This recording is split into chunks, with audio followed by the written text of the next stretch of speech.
सत्ता में आज हम बात करेंगे आतंक की सत्ता और उसके सोशल मीडिया समर्थकों की। आपको बताएंगे कि कैसे अफगानिस्तान की धरती पर बहते खून को नजरअंदाज कर भारत के चंद लोग सोशल मीडिया पर तालिबान की तारीफ के पुल बांध रहे हैं। आज हम भारत विरोधी एजेंडा चलाने वालों को भी सत्ता में एक्सपोज करेंगे, लेकिन उससे पहले आपको तालिबान के आने से भारत की फिक्र बढ़ाने वाली खबर बताना जरूरी है। 10,000 से ज्यादा पाकिस्तानी आतंकी इस वक्त अफगानिस्तान की जमीन पर खून खराबा कर रहे हैं। वहीं पाकिस्तान में बैठे उनके आतंकी आका अब कश्मीर में आतंक का जहर बोने का सपना संजो रहे हैं। अफगानिस्तान पर तालिबानी आतंकियों के कब्जे के बाद पाकिस्तानी दहशतगर्दों के मन में यह ख्वाब जगा है कि वो तालिबान की मदद से कश्मीर में फिर से आतंक का माहौल कायम कर सकते हैं। अफगानिस्तान में आतंक का राज है।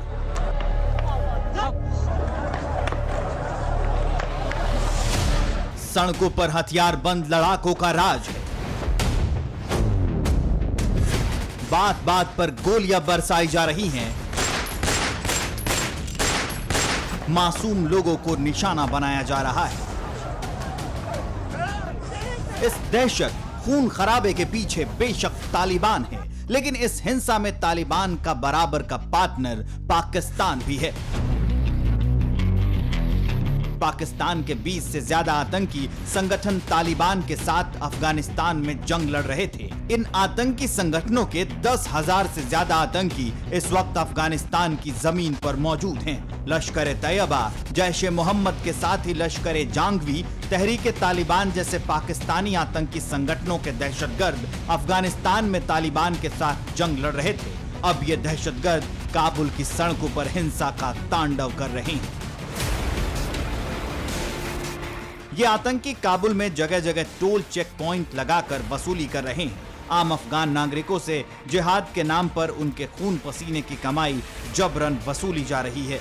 20 साल से पाकिस्तान में बैठकर अफगानिस्तान में हिंसा की साजिश करने वाले, अफगानिस्तान की चुनी हुई सरकार को बेदखल करने वाले अब काबुल में हो रही हिंसा के बाद कश्मीर की तरफ नजर घुमाकर देख रहे हैं। अफगानिस्तान को हिंसा की आग में झोंकने के बाद पाकिस्तान में बैठे आतंक के आका कश्मीर में वही हिंसा का खेल खेलने की मंशा रखते हैं। काबुल में तालिबान राज कायम होने के बाद लश्कर और जैश के आतंकियों ने अफगानिस्तान की जमीन पर भारत के खिलाफ हिंसा की साजिश भी रची थी। काबुल में फंसे जब भारतीय लोगों को निकालने की तैयारी थी, इसमें सबसे बड़ी बाधा तालिबान के नाम पर काबुल में घूम रहे लश्कर और जैश के आतंकी ही थे। लेकिन ये लश्कर और जैश की साजिश नाकाम रही। अब आतंक का कारोबार करने वाले पाकिस्तानी दहशतगर्द अफगानिस्तान में अपने पैर मजबूत कर रहे हैं। इसके लिए पाकिस्तान ने हक्कानी नेटवर्क के सिराजुद्दीन हक्कानी को तालिबान सरकार में अहम जिम्मेदारी दिलाने की कोशिश की है। इसके साथ ही मौलाना मसूद अजहर और हाफिज सईद जैसे आतंकी आका अफगानिस्तान की जमीन पर आतंकियों का ट्रेनिंग कैंप बनाने की प्लानिंग कर रहे हैं। पाकिस्तान इन दहशतगर्दों के कंधे पर सवार होकर कश्मीर को आतंक की आग में झोंकने की साजिश रच रहा है। इसलिए पाकिस्तान में तालिबान की जीत का जश्न मनाया जा रहा है।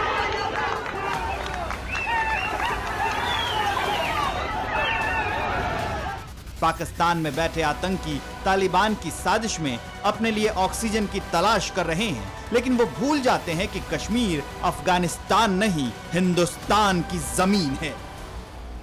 You know it better than me in Kashmir, कितने गाजी आए कितने चले गए। So there's nothing new in it. All these aliases keep happening and we'll handle them. There's no problem about it. Let any gazi come. अमन पसंद कश्मीरियों ने जब हथियार उठाने से इनकार किया तो पाकिस्तान ने अपने भाड़े के आतंकियों को खून खराबे के लिए भेजना शुरू किया था। इन आतंकियों में वो अफगानी लड़ाके भी शामिल रहते थे जो पाकिस्तान में ट्रेनिंग लेते थे। अफगानी आतंकियों को पैसे का लालच और धर्म का वास्ता देकर पाकिस्तान कश्मीर भेजता था, लेकिन तब भी पाकिस्तान की साजिश नाकाम रही थी। अब जब कश्मीर से धारा 370 हटाए जाने के बाद आतंक का सफाया हो गया है, तो तालिबान के जरिए खुद के लिए जीवन तलाशते दहशतगर्दों को फिर जहन्नुम का टिकट मिलेगा।